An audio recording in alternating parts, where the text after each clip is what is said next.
30 times.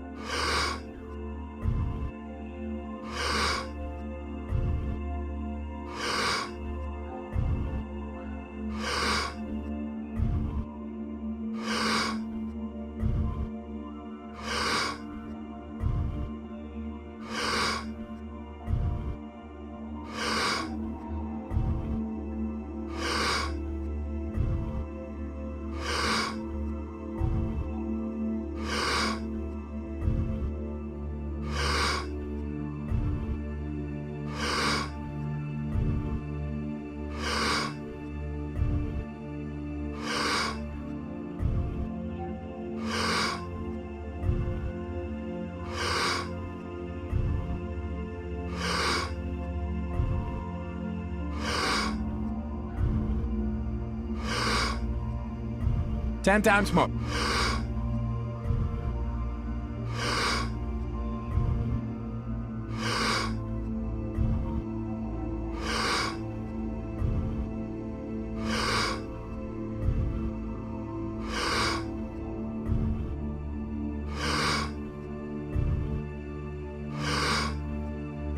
Two times more.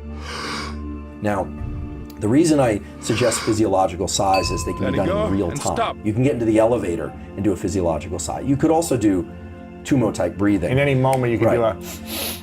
Right, exactly. Whereas the more intense forms of breathing are more of a practice that you do. Yeah, might take 10, 20 minutes. Right. Or, yeah. What they tend to do, and what cold showers and ice baths and things like that do, is they raise the ceiling on your stress threshold. And what I mean by that is throughout the day and throughout the year, we're confronted with different things. Right now, we're confronted with a lot of things. Yeah. 2020 is the year of being confronted with stress of various kinds. The mind plays an important role in interpreting whether or not it's overwhelming or tolerable. So intense breathing like tumo breathing, or ice baths, or cold showers, or intense exercise like high intensity interval training type stuff, teaches the mind to be comfortable in these higher stress states, where, in other words, it teaches people to be comfortable when they have a lot of adrenaline in their body. This is basically stress inoculation. But stress inoculation is not about not getting stressed. It's actually about divorcing the mind-body relationship a bit, so that you're calm in the mind when your body is very amplified. Stress. Yeah, so if you've ever done tumo-type breathing, or you've done a cold shower, the goal is to get the adrenaline release. And then calm your mind. And then calm your mind. And stay in the ice, not like, I'm exhausted, I'm freezing, but more like, no, I can handle this. That's right. That's right. And have power over your thoughts and your mind, so that you can have more control of your body. Obviously, you're gonna feel cold. Right. But if you can, does the mind have 100% power over what the body feels? No. But it doesn't mean that it doesn't have a significant control over it.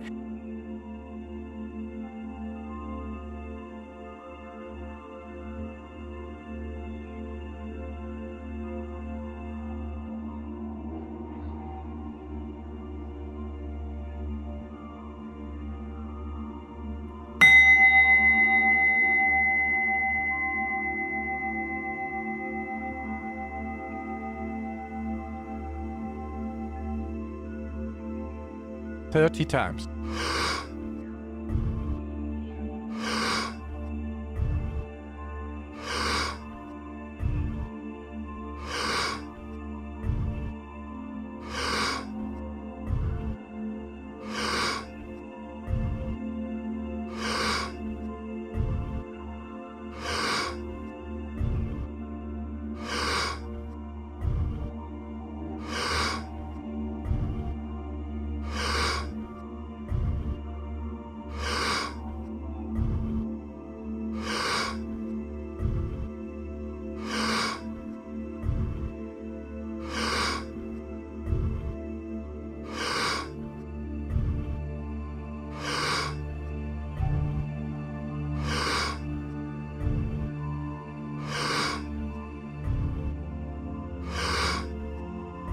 Ten times more.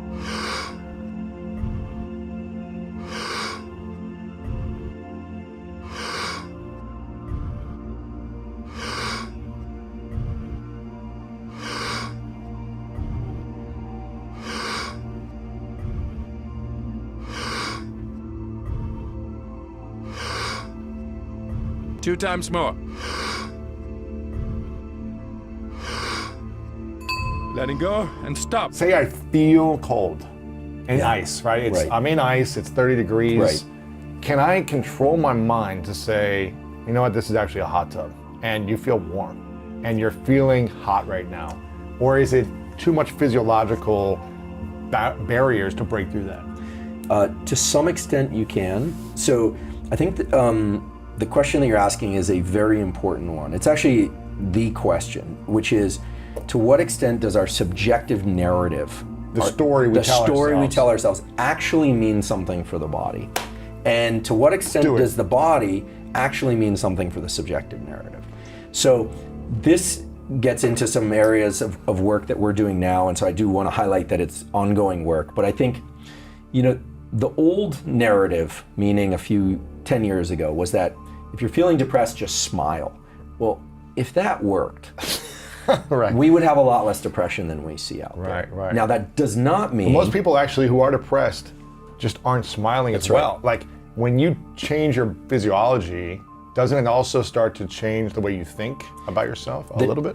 The reason I call it a brain-body contract early on is that the brain and the body are constantly in dialogue. So, the idea that when we're depressed, we tend to be in more defensive type postures. When we're feeling good, we tend to be in more like relaxed and extended postures. All true. But it does not mean that just by occupying the extended posture that I'm going to completely shift the mind. Right. That's a first step. Think about like two interlocking gears. It's one gear that turns the other, but then they need to kind of dance together before you can get the whole system going.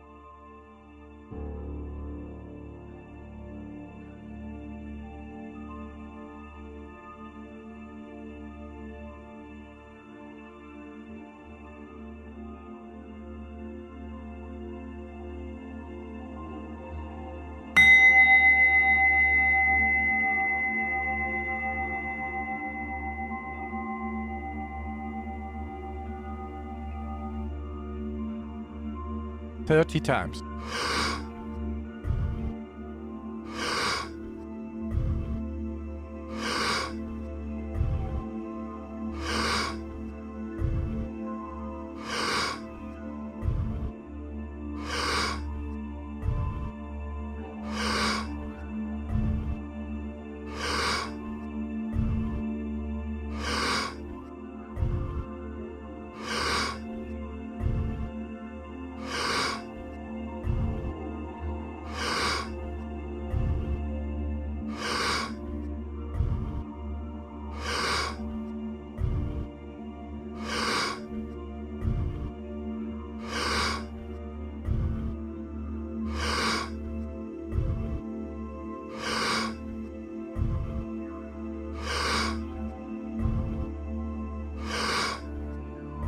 Ten times more.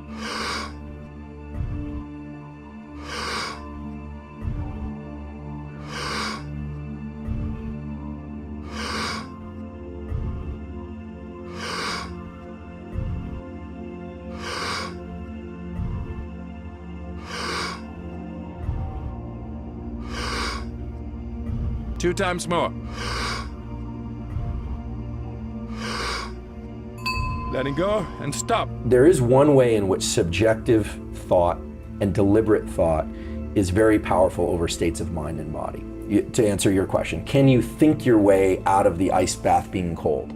So a couple things that are important. First of all, just to go a little deeper on what thoughts are. Thoughts happen spontaneously all the time. Mm-hmm. They're popping up like a poorly filtered internet connection. But thoughts can also be deliberately introduced. For instance, right now, I can say, okay, have a thought that just decide to write your name, and you can do that. I'm going to decide to write my name, and you can do it. So that's a deliberate thought, which says that you can introduce thought. So I think it's very hard to control negative thoughts directly by trying to suppress them. Generally, they tend to just want to continue to geyser up all the time. But we can introduce a positive thought. Can you think of two thoughts at the same time? Probably not. So you can only have one thought at a time. Right, but they come very fast. But it comes and goes. Right. So, so you have to constantly be intentional and deliberate about what you think. Right. Otherwise, and a spontaneous thought will pop back in. That's right. Based on your experience, based on sensory, based on how you're feeling or perceiving something, your environment, it's just going to keep popping in. Right. So how do we deliberately have a positive thought more often. Right. So I'm a big fan of wellness, and I think it's a great community, but it tends to run in absolutes, and there aren't a lot of operational definitions, as we say in science. And what I love about your questions, you're asking for, really getting to the meat of things, asking for the operational definitions.